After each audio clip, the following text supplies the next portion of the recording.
Hello and welcome to Cleopatra. I'm Christy Bonna. And I'm Lynn Molly, and we're two Middle Eastern comedy queens digging up the funny from the first generation experience. Our guest today is a comedian and a doctor. A doctor!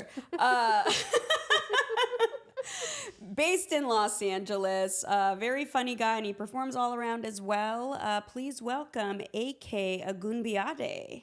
Woo woo woo! Welcome.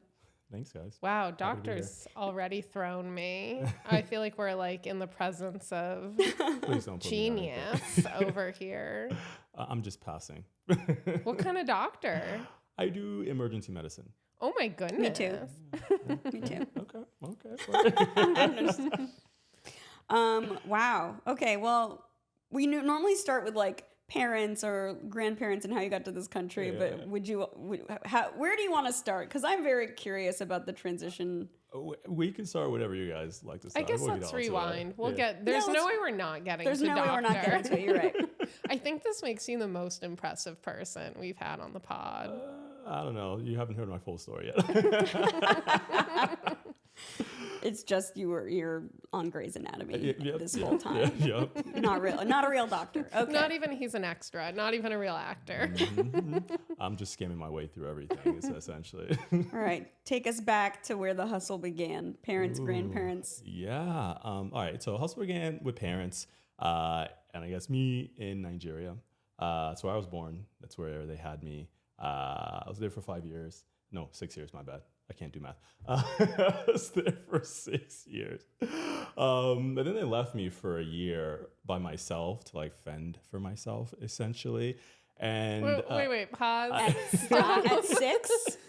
Yeah, and like the reason why I got messed up because from like 5 to 6, I was in Nigeria without my parents. Where were they? They were in the U.S. And the reason why is because my dad tried to scam the U.S. government by also claiming my cousin as his kid so she could come here early. But they're like, something's up.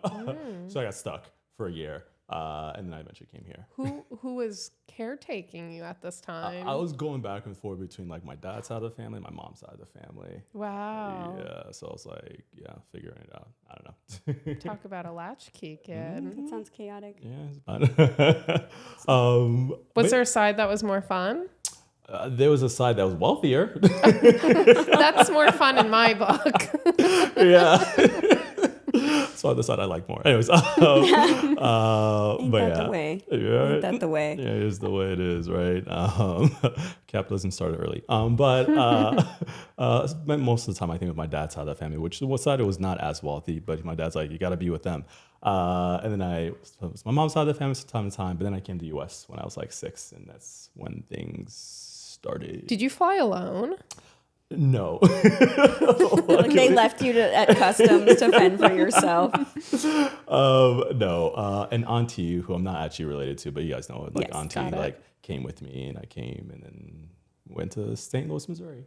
Do you have recollection of this period in your life? Not at all. Like everything before that point was like a blur in my memory. I don't remember any of this stuff. So it's just like, man. And were you speaking English when you were there? Well, I was speaking Yoruba when I was there, but then at some point when they knew I was coming, they were like, okay, stop speaking this language, speak English.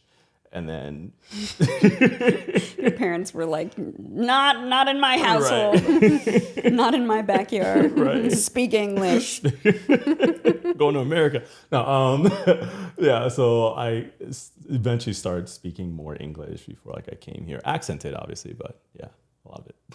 So do you still speak both languages? I do, but Yoruba not as well. Okay. Yeah, my parents say I speak like a white person when I speak it, but I'm like, but white people don't speak this language, so that doesn't make sense, right? So, all right.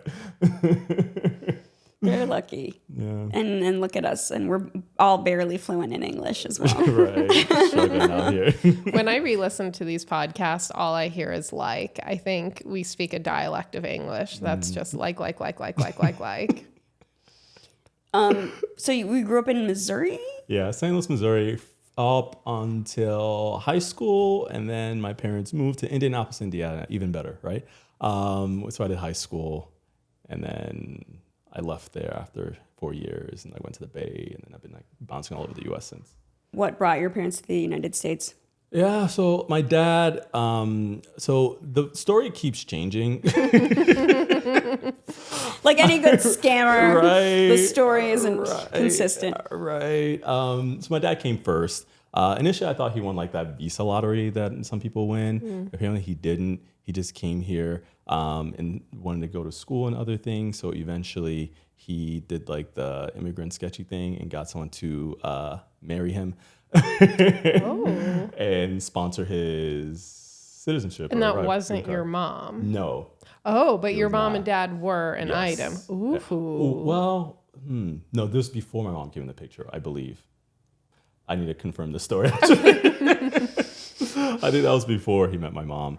I always ask my parents questions and then they start talking and then I stop paying attention. I'm like, why? Yeah. What are we doing here? Right. Yeah, I don't have that timeline down. I should, but I'm like, okay, what does it change? That's because neither do our parents. Right. You'll ask them one thing and then they'll give you just something completely different. And then you're like, I need you to land this plane. Right. And you go like, forget I asked. Well, yeah. So then he got established. He went like back to school and all that stuff. And then married my mom. And then she came over and then I came over. Is he a doctor too? No. Oh. He's a mechanical engineer that works for United Airlines. Classic. We've got a lot of engineer dads on this pod. We should just change the name. My engineer dad. The podcast. Seems appropriate. So what was childhood? What was the young AK doing? Young AK was just being dumb, to be honest. Like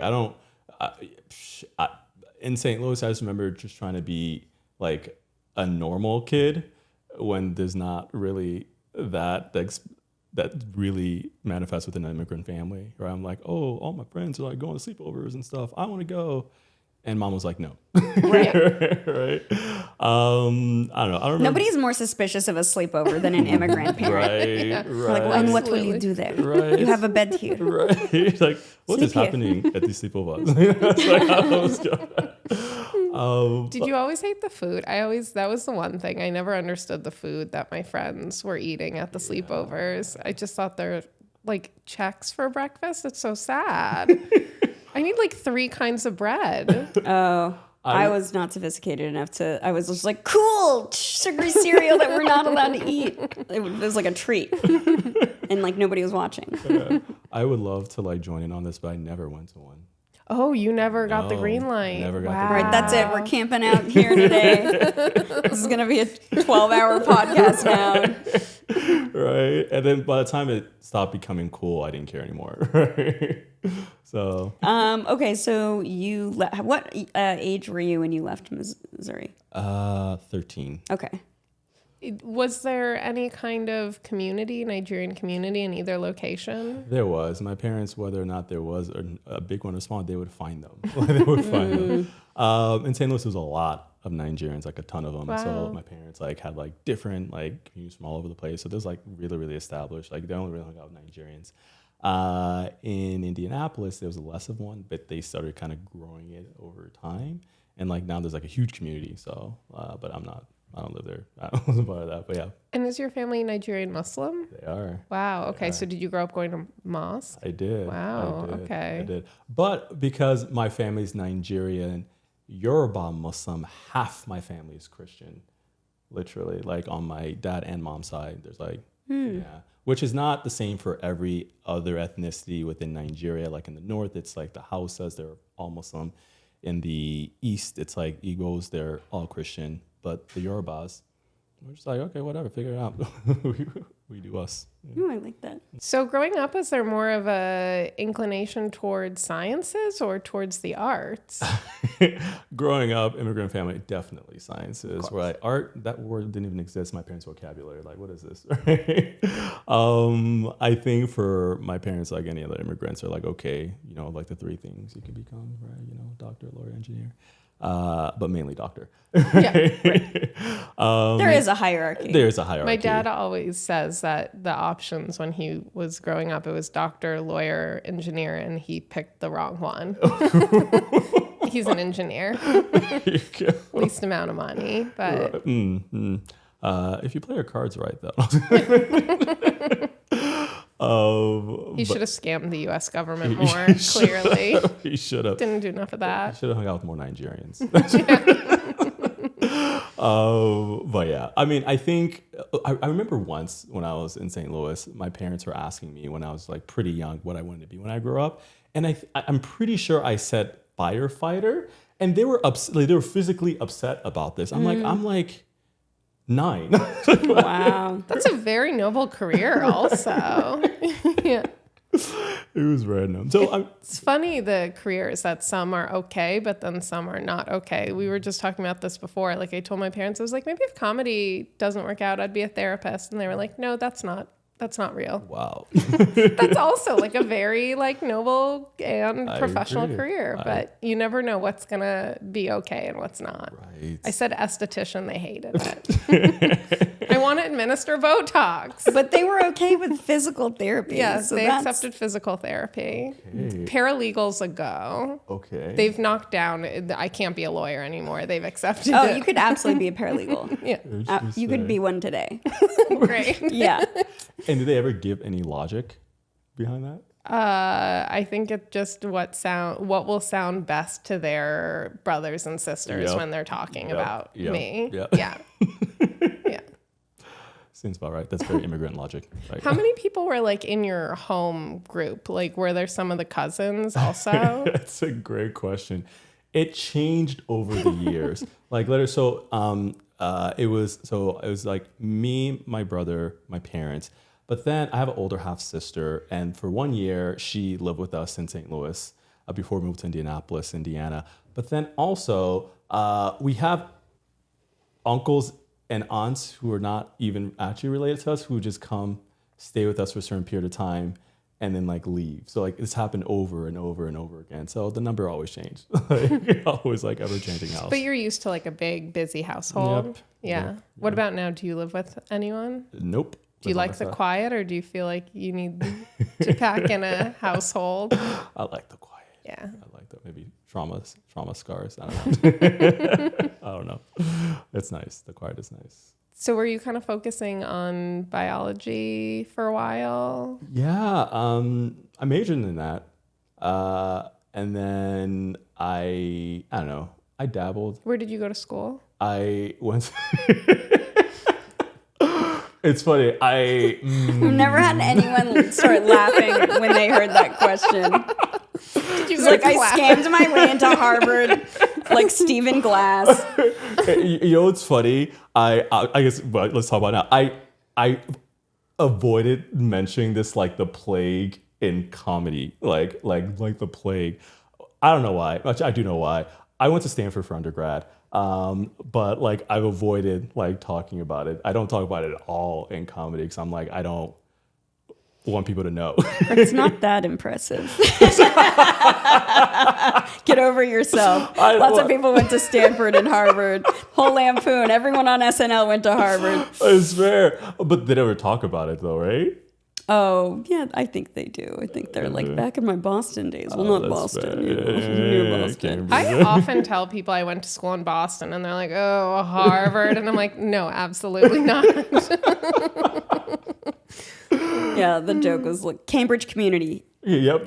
But no, I'm just kidding. Obviously, it is very impressive to go to Stanford, but I went to Berkeley, so I'm supposed to genetically programmed to hate you. Yes, I'm very aware. But that's okay. I joke that it's like the biggest one-way rivalry since LA and San Francisco.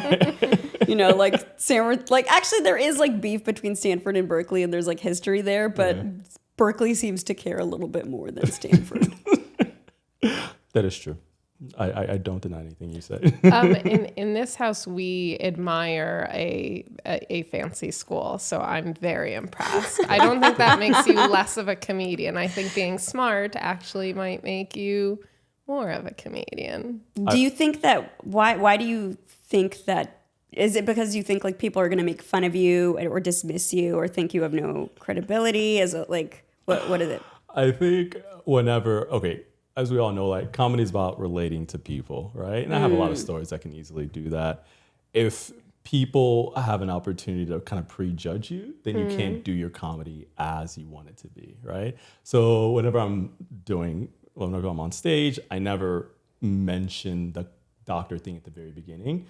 And if people ask me, I'm just like, I went to school in California, not even the Bay, like just California, whatever. And hopefully they just like glide over it. It's so funny. I think I just have such a different opinion about this because when I worked in a courtroom, there were a lot of people who had gone to Yale and Harvard and whatever. And so I would just be like, oh, where'd you go? And then they'd be like, Yale, Yale, Yale.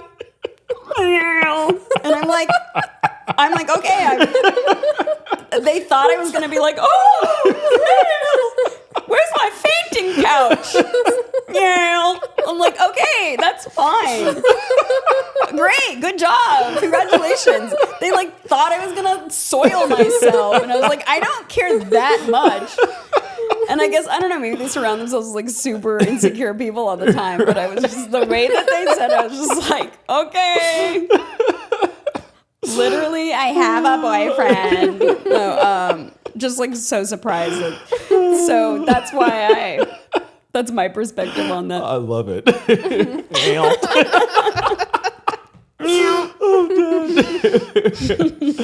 Right. But congratulations. I appreciate that because like, okay, maybe part of the reason why I don't talk about it is because I don't care about it. Like I don't like, it's not, there's a lot of other interesting, fun things to talk about than that. But like some people, that's all they want you to ask about and talk about. I get it. Yeah. I think I totally understand. Like you don't want to be dismissed as somebody who has no understanding of the world, or you don't want people to just be like, oh, well, fuck this person right away. I'm like, just wait till I open my mouth and then you can say fuck this person right away. Right. And I want to be prejudged on my looks and the sound of my voice and not where I went to school, the content of my resume. I would love people to judge me for those things. Yes. Judge me by the color of my skin like everybody else. It's my right to be judged that way. That's cool. Okay, so you stayed up there just for college and then you left? Okay. Yeah, just for college and I left. Then I went to I took a year off because I needed a break. And I went to med school in Chicago. Where'd you go to med school? All right, this time I won't be awkward about it. I went to University of Chicago. Okay, wonderful, excellent. Yeah. I mean, I have a lot of friends who are doctors, and my understanding is that if you go to medical school in America, you're already an amazing student because it's just very competitive. Right, there's like a tier. Like I think Hassan Minhaj got into trouble, joking around about it. If you do like the MD versus the DO thing. Yeah. Right? And then there's also the hierarchy if you went to school in America versus the Caribbean. Right. Or Pakistan or something like that. Like it's just like a tier. Yeah. I think the theater studies degree that I have wants to like walk out of this room right now. I am deeply intimidated by the company I am keeping. Don't be intimidated. Welcome to the most pretentious podcast in the world. Ivy Leagues only. We just became the league. That's two dumbasses like us that were like, well, there should be a dating app where you had to go to an Ivy League school and we'll call it the league. Right. Ew. I can roll up and down my spine one vertebrae at a time. I can't do that. That's what you learn in acting school. I should have explained to my Ivy cohorts here.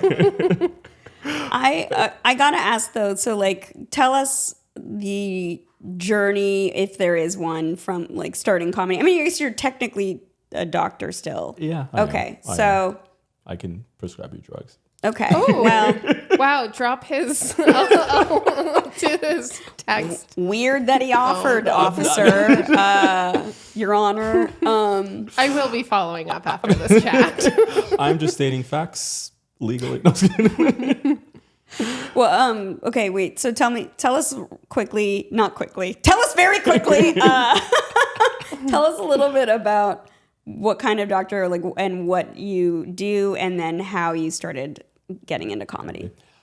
So I am an emergency medicine doctor. If you feel like you're about to die, you come see me.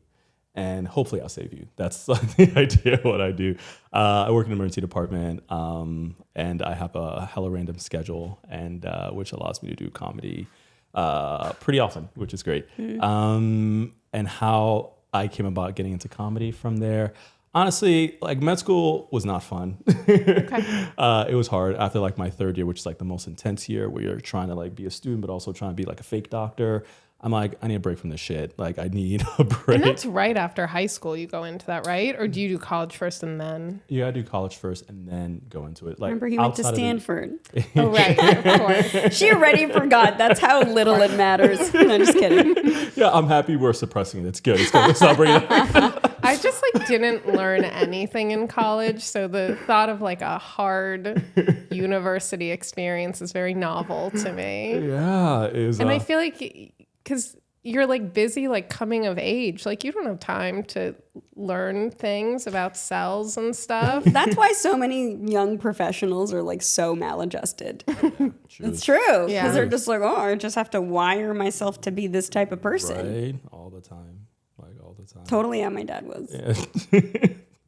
I don't know. I think, to speak of like maladjustment, like I think the reason why I disliked my time in med school so much is because that's all I could do. It's all I had time for. I couldn't really do the other things that I enjoyed. Like my first years of med school were kind of great because it was pass-fail. So I took like salsa classes and like, I actually got to do like fun things. Pass or fail salsa. Yes.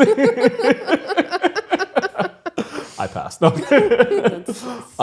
So I got to do other things. I love besides for just that study. would be the reason why you didn't graduate. That is like my new feature film is like a man who needs one credit and it's salsa to graduate Stanford.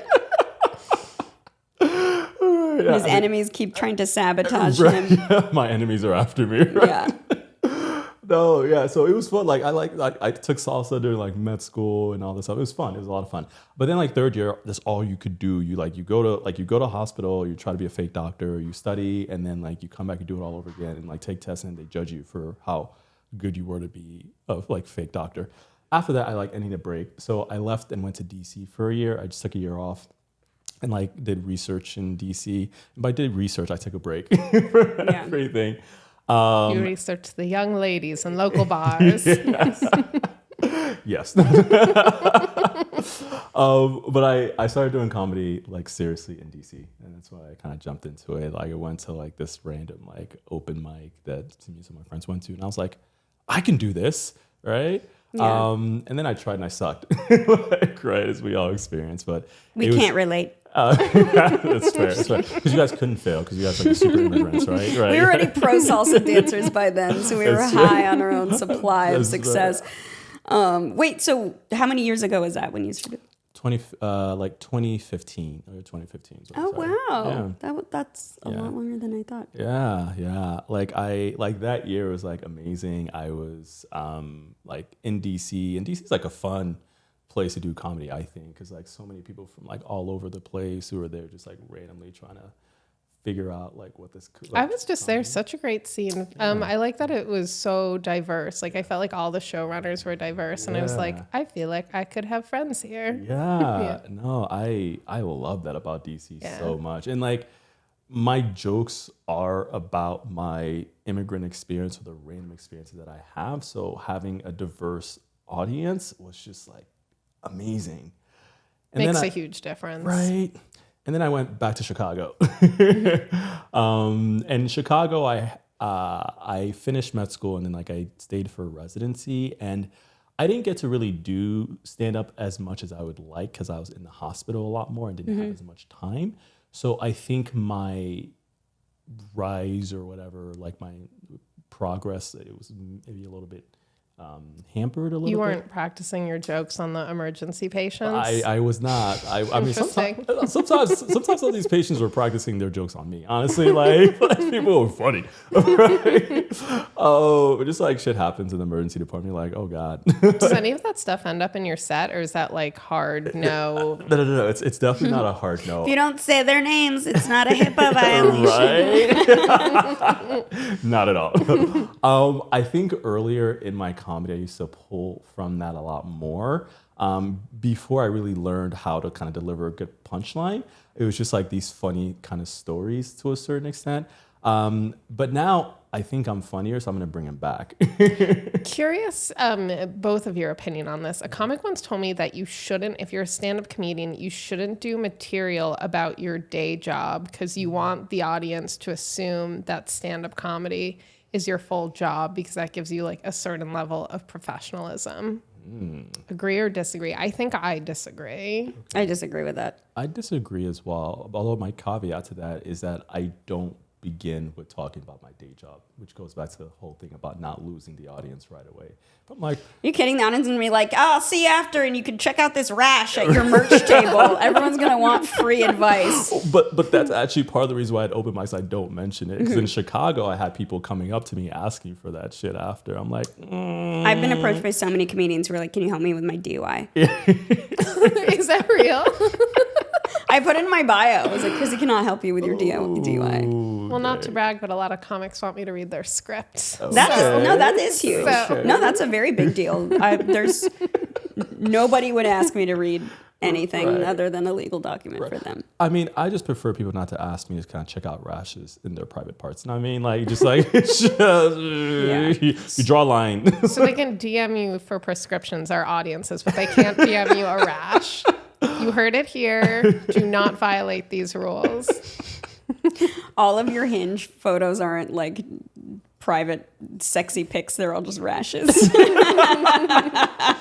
and moles. We're like, can you take a look at this? That would be a very funny sketch. Is a person who only dates doctors to get free healthcare. Yeah, I mean, the American healthcare system sucks, so I would support that. Yeah. Do what you got to do. Am I right? Was COVID like an absolute just like...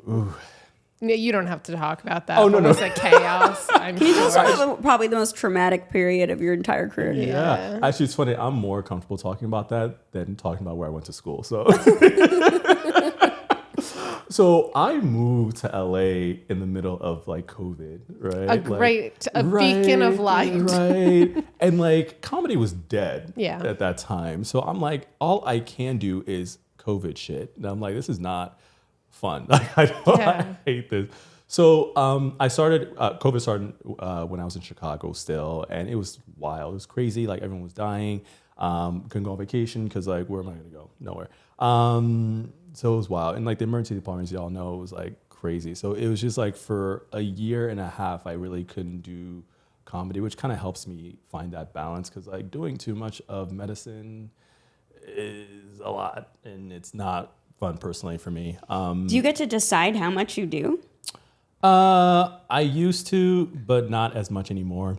Because that's when I was working at a law firm, I was like, I really like this. If I could just do a little bit less of it and take a pay cut, I would do it. Right. Doesn't that feel like every job? It's always just too much. Yeah. And if it was just a little bit less, I feel like we would all just love what we were doing. For sure. Right. We're not really wired to have moderation when it comes to how we serve capitalism. Yeah, it's true. Capitalism. And then the only alternative is like not having enough work, which is also devastating. Truth.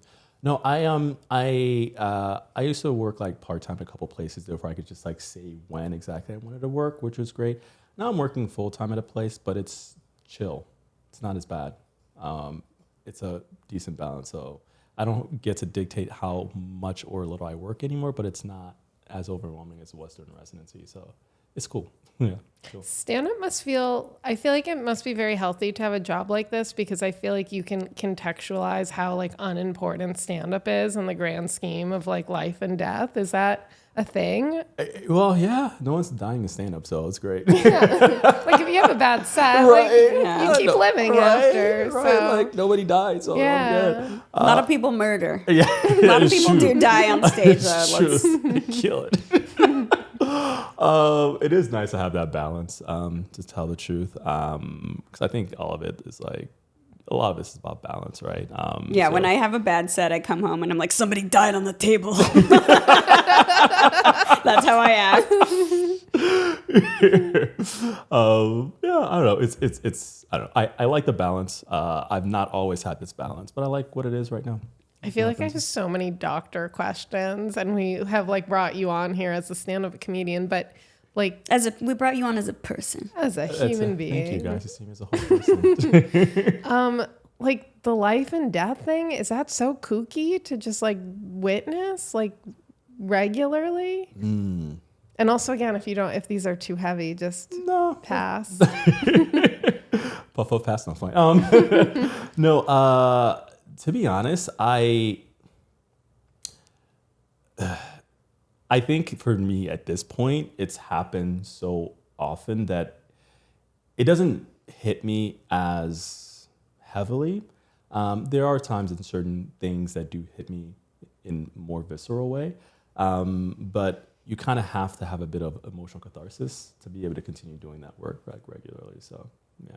Do you feel like you have a healthier relationship with the idea of death just based on having been closer to it? I want to say yes, but maybe not. I think like you always kind of think about it and think through it, right? I think I have a better idea of the importance of talking about death earlier on with yourself, if you have a partner, your family. But that's probably like the most I'll say. Okay. Yeah. We can go back to funny stuff. Death is fun. No, it's fine.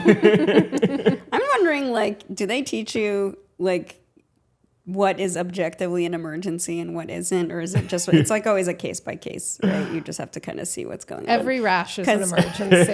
Let's start with that. Every time I have a friend who was in the emergency room, one of the things that they always say is all of the people that were there that it wasn't an emergency for. And I'm always like, yeah, for us, most things aren't emergencies. Like we know when it's an emergency, right? Like for me at work,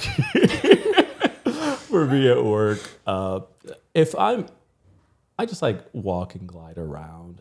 But if I'm walking quickly, or if like I see people running, particularly like the nurses running, I'm like, something's up, right? So most things aren't emergencies, but yeah.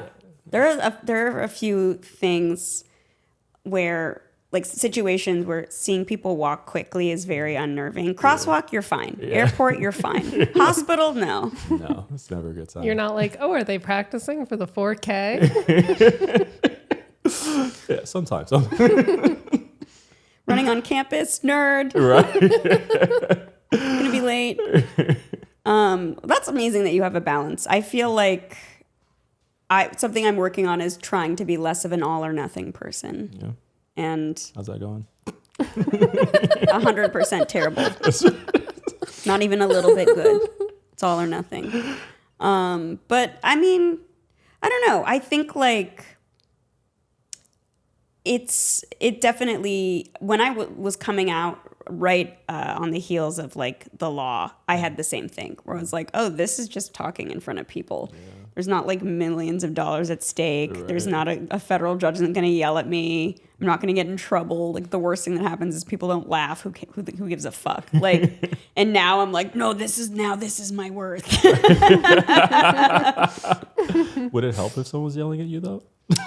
I think I yell at myself enough, but no, I actually am getting better. I am getting better at not being as like, you know, upset if like something doesn't go well. You know what I mean? I'm just like, oh, that's like just part of it. And I think that's growth. Yeah, no, I agree. So for me, I think early on in stand-up, especially when I was in like my Chicago days, sets that I bombed for felt a lot more grave than it actually was. Like it's like nowadays, it's like, okay, whatever. I think I'm funny. Like I could move on, but back then it was like, oh, am I funny? Should I keep doing this? I don't know. And actually, the worst I would say is that if I do a set and afterwards, if I brought up that I was, let's say, in medicine, which I don't really do that much anymore, and after the set, people ask me about the medicine and not the comedy, that's how I know it was bad. Right? I see. Yeah. Oh, that's so interesting. Yeah. Nobody has ever approached me, an audience member, after and been like, I want to hear more about your law. But it's mostly Uber drivers that are asking me for legal advice, which is why I stopped saying that I was an attorney. I do agree. It is very upsetting because for a long time I was a copywriter. I still do some. And a lot of times I would do like jokes about copywriting and people would come up to me after and be like, how do I get into that? And I'm like, no, just say I'm funny. Right. Hey, can I take you to coffee and pick your brain? I can't tell you how many times that happened. Which I don't know why anyone wants to get into that. That's a robots game now. Truth, AI. Right. I mean, I wonder, this is a whole different type of podcast, but how, if at all, is the medical community, and I know you speak for all of it, Yes. dealing with AI? Like, what does AI have to do? Oh, interesting. Are there going to be AI emergency medics? There could be. Like AI is reviewing whether it is an emergency before, who to send. I don't know. I'm just wondering if AI, because like AI seems like it's infiltrating every single aspect. It's certainly infiltrated the legal profession quite a bit That's a good to varying degrees of hilarity, where like lawyers are getting sanctioned for writing their briefs on ChatGPT. And then there was an actual case where I think it was in New York, somebody tried to write a brief rather on ChatGPT. And ChatGPT ended up taking like real case names, but putting wrong facts and then kind of jumbling up like actual real case law and invented fake cases. Yeah. And then this guy got caught. And then the judge ordered him to like write another letter saying like, why shouldn't we sanction you? And what's your excuse for this? How could you do this? And then he wrote that using ChatGPT. It's like, you deserve to be in jail. I mean, some people would consider him a genius. You know what I mean? Like the audacity to do it again. I'm just saying. It's nuts. I wonder if a single student is writing a paper anymore. Like these kids must be GBTing it, right? Yeah. Like, there's no way. I don't know how anyone can be an English major or a rhetoric or just anything that entails. Right. Well, does this mean everyone's going to become like a doctor, lawyer, and engineer? I mean, perhaps that would No be more an English interesting. majors, is that? I mean, it would be interesting to see if over the next 20 years we see a movement towards jobs that are less imitated by or less duplicated by AI. I was just talking to an engineer who said even engineering is starting to get replaced by AI. And I was like, what will immigrant dads do? There'll only be one thing they can do. To answer your question about medicine, there are some careers that people are a little concerned about it, like radiologists are a bit concerned about it, because essentially you can use AI to program a computer to figure out what the abnormal images are on a CT or an MRI. So they're a bit like concerned about it. Within my field, you still have to do stuff to people.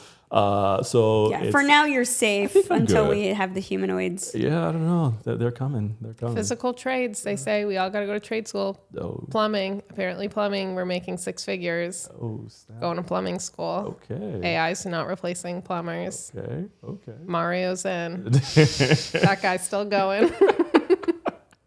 That can be the business we start, Lynn. We can have like a female Mario and Luigi type deal going on. You and I could totally be female Mario and Luigi. I really wish you guys were wearing red and green right now. Yeah, But you you're wearing green, are but wearing green. It's okay. You have red lipstick on, Lynn. There we go. There we go. Yeah. Anyway, that was just a complete like question in my head where it was like, because think about everything else is like, journalism, the law, screenwriting. Right. Here's my question. Do you have more friends who are doctors or comedians? Like, what's your hangout? Trick group? question. He has no friends. I was going to say, do you have time for friends? No. And how many hours do you sleep a night? Ooh. That's my other question. Ooh, okay, you're getting personal. We're not getting a full 8. We're not a doctor and a comedian and getting a full 8. That's fair. Okay. I think I have more friends that are doctors, but I have a lot more friends who aren't doctors, if that makes sense. But not all of them are comedians. Right? And then it depends which night, because sometimes I don't sleep at night, because sometimes I work overnight. Got it. I don't know. Depends on the day. Okay. But you are getting sleep. Yes, most nights. I can answer that question very, very easily, which is I'm sleeping so many hours. Oh, I thought you had insomnia. Oh, I do the thing where I won't sleep and then I'll sleep so much and then I won't sleep and then Doctor? That is. I'm sorry. That's so funny. Well, yeah, and it's also very bad for you. But I am also getting my sleep together as a result of listening to a lot of podcasts about sleep. I can't go one podcast without telling Lynn that I'm cheating on her podcast by listening to other podcasts. But oh man, I hear they're good. These other podcasts. Are you guys gonna rebrand as Infidelity Podcast? yes, we'll work it out. But so do you consider comedy to be a hobby, an creative outlet, like a hobby and creative outlet, or like a plan B? Yeah, it's a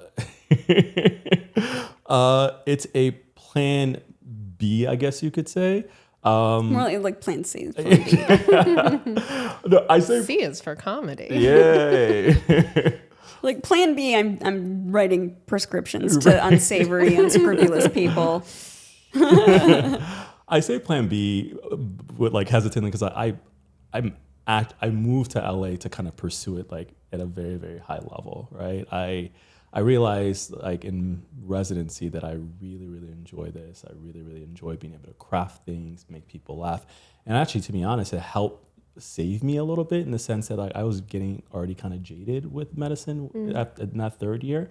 And I think about and talk about and care about so many other things outside of medicine that it helps me to be able to kind of just explore those things, explore those topics. So for me, I moved here to go into it more seriously, and then obviously the pandemic maybe take a break. So it's like a plan A/B. Out of curiosity, if you were offered, say, a TV writing job, would you be like, goodbye, emergency medicine? No. If you got like a really big special and you could earn a living Touring. would you say goodbye to emergency medicine? No. Wow. What if you would get offered a series regular on a really cool TV show? Would you say goodbye to emergency medicine? No. Wow. So nothing would make. What would make you? We're just trying to. We're trying to crack you. If for some reason I was so busy and so bad that I couldn't actually do it as well anymore, then I'd walk away because that'd be dangerous. Because if anything, like emergency medicine keeps me humble, and I say that because like at least the place that I work, I'm not gonna say, but the place I work, a lot of the patients who I'm treating are people who are really less fortunate than me. So it just reminds me that like I'm pretty lucky in many ways, right? And also it's, I don't know, I have a skill that when the zombie apocalypse comes, like, I could still be You pretty don't useful. think stand-up comedy is going to be useful in the zombie apocalypse? Yeah. You know, I don't Everyone know. knows it's a basic survival skill. So I don't do zombie humor yet. So maybe when I get to that point, I mean, there's nothing that's going to get zombies further away from you than doing your open mic material. They're going to be like, no, You'll not a never free see a show in a zombie move basement. faster in the other direction. it's hilarious. Yeah, maybe it's the immigrant in me that I'm just like, no, I will not lose it. I do really enjoy what I do. It's something that's become like a pretty significant part of me. So the only thing I think that would make me give it up if I had to give it up because I was not good enough anymore. So yeah. And also, I only technically have to work 2 days a month to still keep my license. So I'm just saying, on average. Okay. Interesting. Yeah. Do the doctors at work know about your comedy career? Are the two lives separate? They're not separate anymore. Okay. Because since There's always one fucking snitch at the office that's like, hey, did you know that Krista does comedy? And then everyone gives you finger guns every time they walk by your desk now. It's like, Doc, isn't this funny? I'm like, do your job. That's what. It's not separate anymore. I think before I tried to keep it separate, but now I produce a show in West LA. I'm like, guys, come to my show. Right. Docs are in the audience. Yeah, or nurses. I think the show we were on, like one of my coworkers was there. She was like a nurse and brought some of her friends, and she was nice. like, yeah. And then after I was like, how awkward would it have been if I sucked? You should really advertise docs and nurses in the audience. I feel like all my friends would come looking for love. like comedy show and also matchmaking. Right? Hot single medical professionals. In your area, Right. you should like give them a different colored ticket if they're single, so that people can identify. Right. This is great. I'm gonna show up early to your show when I do it later this month. So excited. Just wear a shirt that says "I'm single." Yeah. Subtlety is always my strong suit. Yeah. Right. And on the back, UC Berkeley. Yeah. Not Stanford. Right. So your parents, how do they feel about you doing comedy? Are they just like, oh, it's fine because it's a hobby? They've both seen my comedy in like separate settings. I think they Live. Okay. Live. I think they're okay with it because I'm still doing medicine. Right. There's one time when I was in DC when I was doing some dumb shit, but I changed my job on LinkedIn to, and the time I was a medical student, to what was I doing at this? I was a humorous fashion blogger. Right. And then my dad calls me the next day. Like your dad has LinkedIn alerts on you and he's like, son. Like, right. Literally. The minute and I like your dad's on your LinkedIn. That's immigrant shit. It's immigrant shit. And he was just like, I see you changed your job and I just want to make sure everything's okay. It's like funny. My dream.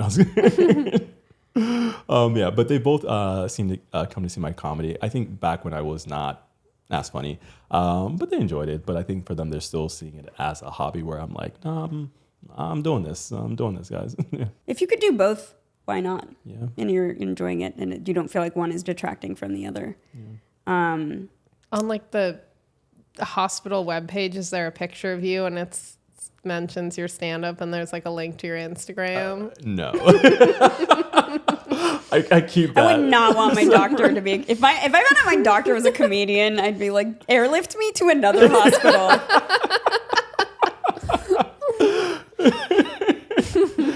And then we're like, oh, I don't know where his loyalties are gonna lie. What if it's funnier for the bit to let me die? Yeah. Commit to the bit. Commit. I guess my big question is, aren't you tired? I just don't understand. I feel like I'd be exhausted.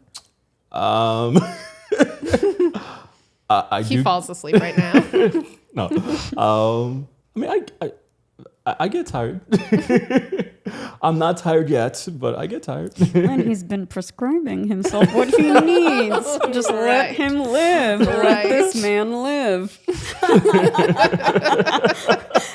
We've made 3 of those jokes. You're going to get investigated by the board after this podcast. I'll tell you guys in a month if I still have my license. Right. And how often do you have to take the boards? Oh, I'm done. You're done. Don't you have to take boards even after your doc? You do. So I took the main one that allowed me to say I'm a board certified medicine doctor. And then they've changed it to where as opposed to taking tests every, I think, like 10 years, you can do these things to maintain your license, things every like 5 years or so. And what is it, like attending lectures or is it? Like lectures, conferences, like teaching, research. Do you guys call it CLE, continuing education? Yeah, but CME. CME, okay, yeah, we call it CLE is continuing legal education. Okay, so they got rid of the tests every few years. Some people, I think, can still elect to do that, but I think they've transitioned to something that makes more sense. Oh, that's so interesting. Because my most frequent anxiety dream was for like even like 5-6 years after I took the bar exam, was that the bar was like the boards, and that you had to take the bar every few years. My big. That you'd only have to take the bar once if you maintain like your license and you're in good standing. You do your CLEs. But my anxiety dream, every time it would get more complicated. Where like first it's like, oh no, you have to take the bar again, and it'd be like, oh no, and then the next time I went to sleep and had the dream, it was like, no, that was a bad dream. You don't have to do that. That you don't have to take the bar again. And then I would somehow make it in my dream that like I then looked it up, and it was actually in fact true. Ooh. And I would be like, no, that wasn't a dream. And so I would like have iterated. Does that make sense? Like I would remember in my dream that I knew that it wasn't true and figure out a way around that. It's so meta. It was very meta. And there was like one time, maybe like the 7th time I had this dream where I woke up and I truly did not know if I had to take the bar. Like it took me like several minutes to be like, do I have to take the bar Sounds like again? the bar didn't scar you in any way. Yeah, right. Seems like it was really healthy and a great experience for Actually, you. the first thing I did when I was done with the bar exam was go to Mexico and take a nice little trip. And the first dream that I had was that the hotel in Mexico, because the bar exams are held in like convention centers and hotels, that I had to take the bar at the hotel, but it was in Spanish. So it was like, "Donde está el examen?" And I had to like find my way. Anywho, that's nice that you guys don't have to do that anymore. Hopefully you're dreaming better. My big anxiety dream that I have all the time is that I'm like packing and then I've like forgotten something, so I have to go get it. And then I've forgotten something, so I have to go get that. And it just like never ends. And I keep forgetting something and need to like pack forever. At least you're not on the plane when you forget it. No, but it's just like, and then it just like never, and it goes on for like hours. And then when I wake up, I'm like, oh my God, thank you for like getting me out of this packing cycle. I don't know what it is. Sometimes I feel like it's like a metaphor for like capitalism or something. Cause it's like, You're getting deep. no matter how much you Bottomless. work, you're going nowhere. That sort Or of thing. consumption, you're never going to have Yeah. enough. That's so interesting. I mean, I don't want to go off on like too much of a tangent, but there is a through line in one of the Ryan Murphy American Horror Story seasons where when they go down to hell, everyone's personal version of hell is like their worst moment, but on a loop. So it's like the thing, and it keeps happening and happening and happening. So it's about like maybe a 1 minute sequence, and then just keeps happening and happening and happening. And they're like That's some Greek mythology right yeah, there. exactly. And so that packing thing reminded me. It's like you and Ryan Murphy have the same conceptualization of hell. Do you have a recurring anxiety Guys, dream? I don't dream. I don't remember my dreams. You're like, I most nights. achieved all my dreams already. Are they my dreams or my parents' dreams? Por qué no los dos?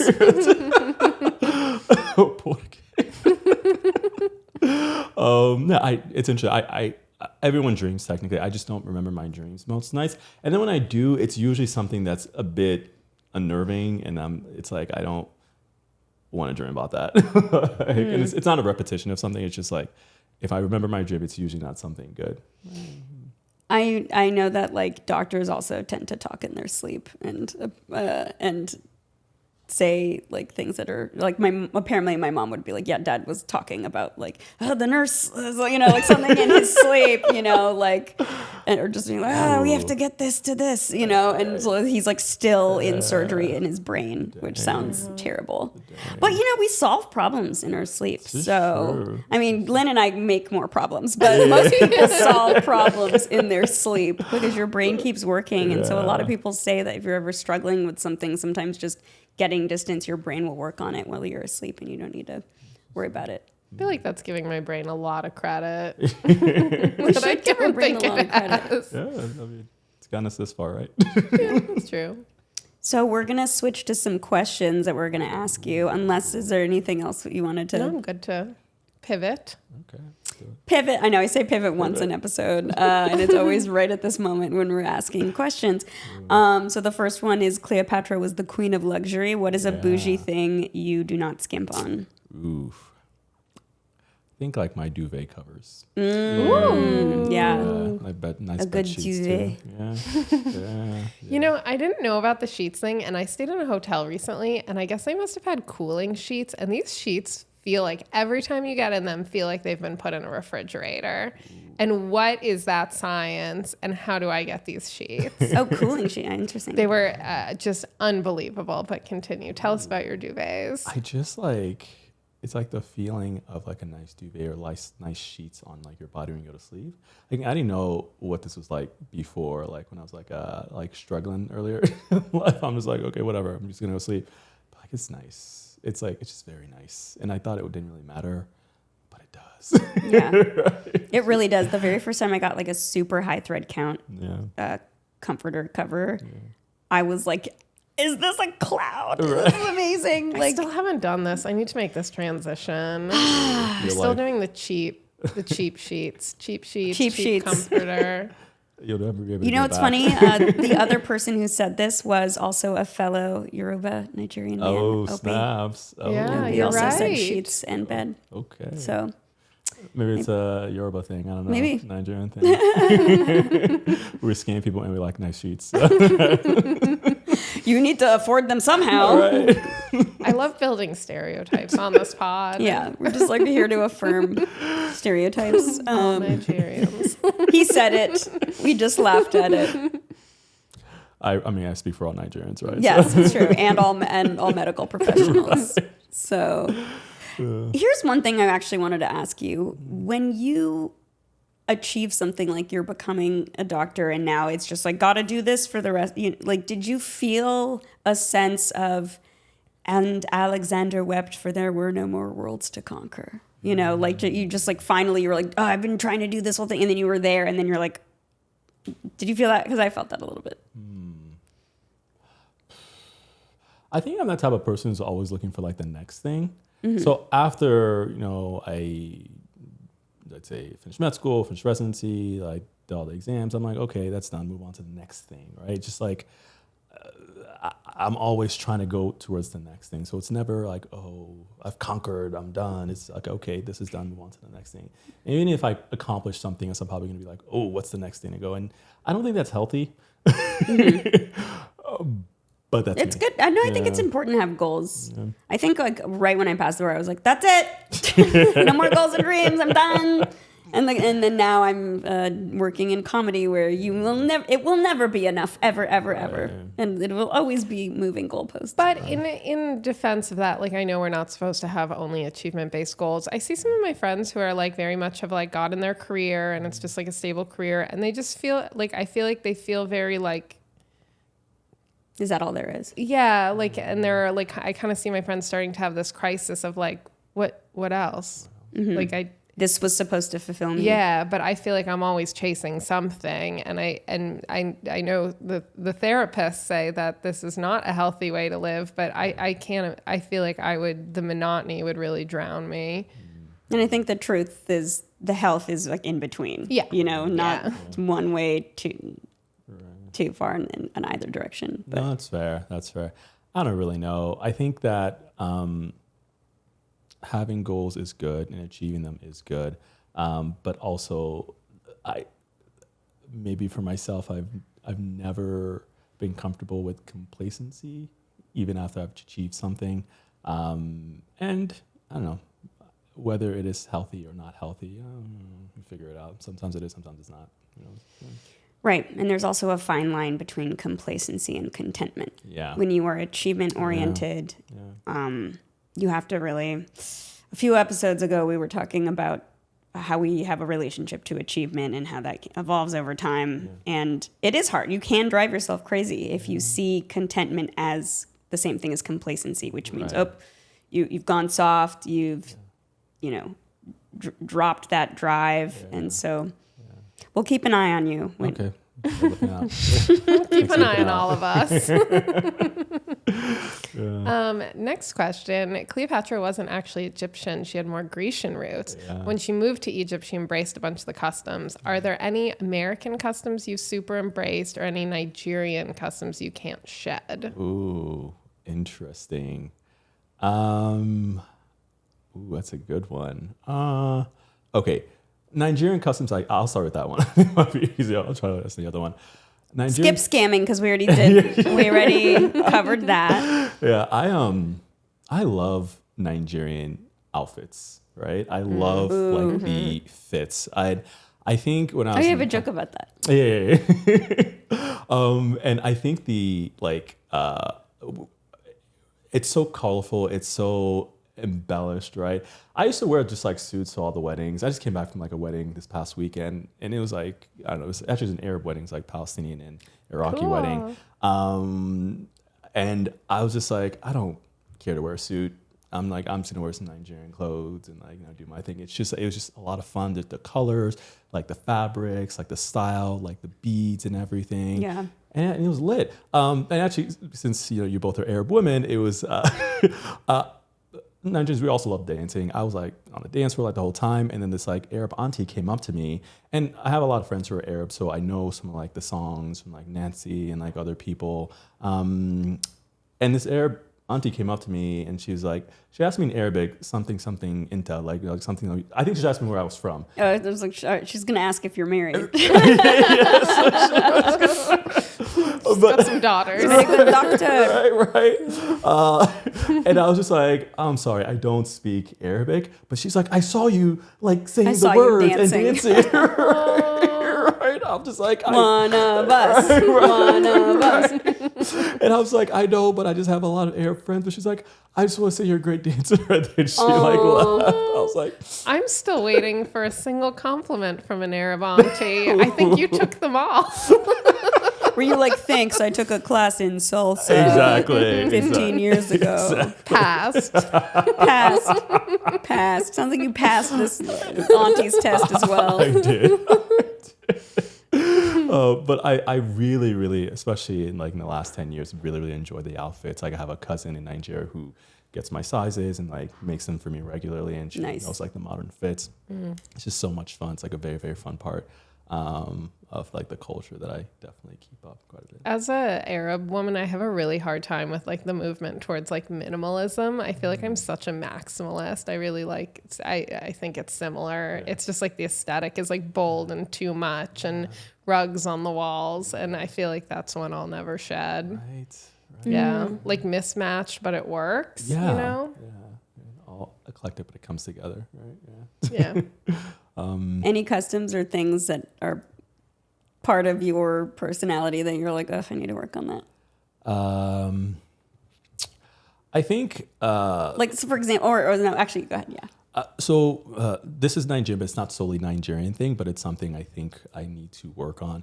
It's like setting boundaries, especially when it comes with like guests, right? Like, I don't know, like culturally when we have guests over, we like show up and show out, right? You know, we, like treat them, like we take them out. We're like overdoing it, like even sometimes compared to our own family. But sometimes it's just good to be like, I need a break, right? Yeah. And yeah, those boundaries are something that I think it's very American, that sometimes it's very healthy to have, but based on customs and stuff, I still don't do as well. Yeah. You would not ever catch an Egyptian not picking you up from the airport. When I have friends over, like coming over and I'm like scrubbing the walls with a toothbrush, I'm like, this is bad. You're like, I've never been in the military, but I am gonna do this. What about superstitions? Any superstitions that are fun or? So I have to admit, guys, I had to look this up. I had to look this up. I'm like, how come none of them come to mind? Yeah, that's always how it is. So I had to look them up. And there's two that I found that are interesting. Apparently, if you have sex in the afternoon and you have a kid from that, there's a likelihood this kid may be albino. What? Yes. Even if you're Nigerian? Nigerian Yoruba thing, yeah. Oh, wow. Yeah. And albinism happens like anywhere and everywhere, right? So like, it's like... I would love if in medical school you were like, yes, this condition is actually because you had sex in the afternoon. Yes. And that's my medical profession. Right. I mean, my medical professional opinion. I'm going to write a paper on that. No. The other one that I saw was just like random. Also have to do with the afternoon. I don't know why I'm obsessed with afternoons. Whatever. If you whistle in the afternoon, it's likely to like bring about like snakes. Like snakes the animal or snakes metaphorically? Snakes the animal. Oh. Right. Okay. And it's like a Nigerian Yoruba, like kind of like myth and wisdom, like wise tale. Yeah, well, I can't whistle, so no snakes for me. you're in the clear. Amazing. That's funny. I love hearing any superstition. The weirder, the better. Right. That actually almost rivals the fish take a bath yogurt one. Wait, what? There's one that my parents told me growing up, and I've asked so many Arabs and no one else has heard of this, but it's if you eat fish and yogurt and then you take a bath, you'll go crazy. Okay. Yeah. It's not your breath. Everything will go crazy. Lunacy. Okay. Yes. You'll lose your mind, comma, doctor. So investigate that. The out. albino thing is Okay. on Yeah. the same level, I Yeah. think. Yours might win by a hair because it's a little more like, what? It's also weird that my parents, I've Googled this. It doesn't Yeah. exist anywhere, but my parents told it to us all the time growing up. Maybe this is like their way of conserving water. Maybe. Or fish. Yeah, Or sure. yogurt. So we have a final segment called Dig Deep, where we ask some deep questions. I'll ask the first one. Cleopatra was portrayed in the 1963 film by Liz Taylor. If your life were a movie, a crossover of 2 TV shows, what would it be? Who would play you? Okay. I'll start with the easy one. Grey's Anatomy. I was just going to say Scrubs. Oh, yeah, Scrubs is Yeah. way better than Grey's Anatomy. Because I also had that humor in it, you know? And the other show, I was kind of torn because I'm trying to think of like what kind of encapsulates like the other like significant portion of my life. And I think it's kind of hard because I'm trying to think of maybe like Rami versus like Fresh Off the Boat. Right? Because they both talk about like different kind of maybe immigrant and or first generation experiences, right? And for me, like I am by definition an immigrant, and you know I call myself like a fob light, right? But then also You're a stale off the boat. yeah, You're a sob. yeah. But then it's just like Rami is also like really awesome show. They kind of talked about also like growing up as like say like a Muslim American and like different challenges in some ways. So it was like I don't know, but like who would play me? I just want to say Idris Elba because you know he's a good looking dude and you know I love good looking dude playing me. I see it. Yeah, Let's Sounds do good. it. yeah, Book it. Yeah. We've never pushed back on anyone. Okay. All right. This is truly your time. Imagine if we were like, no. No. Yeah. I see more as Chris Rock playing. No. Jaleel White. He's got that nerd vibe. No. Did I do that? Stefan was Yeah, hot. no. So What'd you say? Stefan was hot. Oh, Stefan yeah. was Oh, yeah. hot. Stefan was hot. Stand by. No, It is you didn't true. have a crush on Stefan Raquel. It's true. Show is He invented legendary. cool. Right. He's like the nerdy cool, which, you know, so I'm trying to strive for. I just don't understand why he couldn't stay Stefan and he and Laura could be together. Like, they really, Right. truly jived. And I was True. like, I understand the moral of the story. I think that was the biggest plot hole ever, though. I can't remember how the series ended. I don't remember either. I don't think But- he does not stay Stefan. But why? Okay, I'm gonna throw this out there. Why couldn't Steve be with Laura? Right? Like it's like nerds deserve love too. Right. Right. That was right. a huge part of Right. those that Steve had feelings. was- Right. I feel like probably at the end, Laura and Steve get together. No? Write in with your theories on how Family Matters ends. There's no way we can verify how this show ended. I'm going to Google that immediately once this podcast is over. I cannot believe it. Because I normally remember, like, I remember the end of Full House. I remember the end Yeah. of, like, I remember the end of most things. Yeah, I can't remember it either, but I loved that show. Great show. Last question. Cleopatra had a storied legacy as a scholar and a ruler and a beauty queen. How would you like to be remembered? What do you want your legacy to be? And what would you like your epitaph to read? Ooh, legacy is a big question. I think, it's a hard one, but I think in terms of like a legacy, overall, I think I'd like to be remembered as someone who like worked hard to do what he loved, right? And there are a lot of different passions that I really truly enjoy, from medicine to comedy to like languages and stuff. But like I try to like do that. So that's what I would say. And my epitaph, I guess. You have to decide now. Yeah. This is your only opportunity. No going back. He passed salsa. Yes. And then he passed away. Yeah, there we go. There we go. I love it. I love it. Worst writer's room on the planet. It works.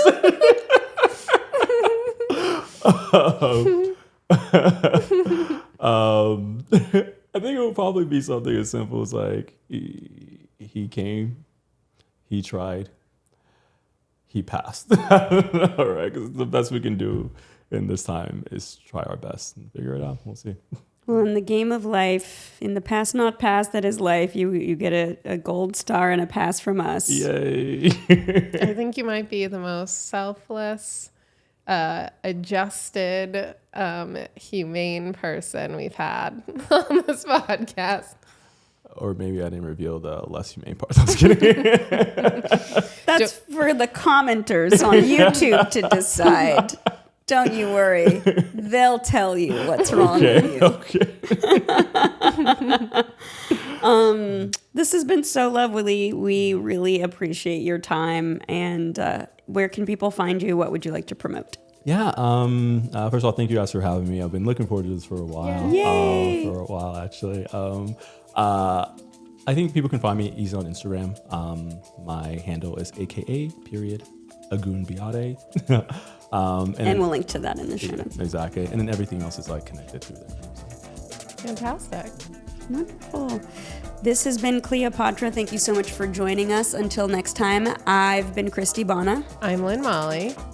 And I'm aka Agunbiade. See you next time. Bye.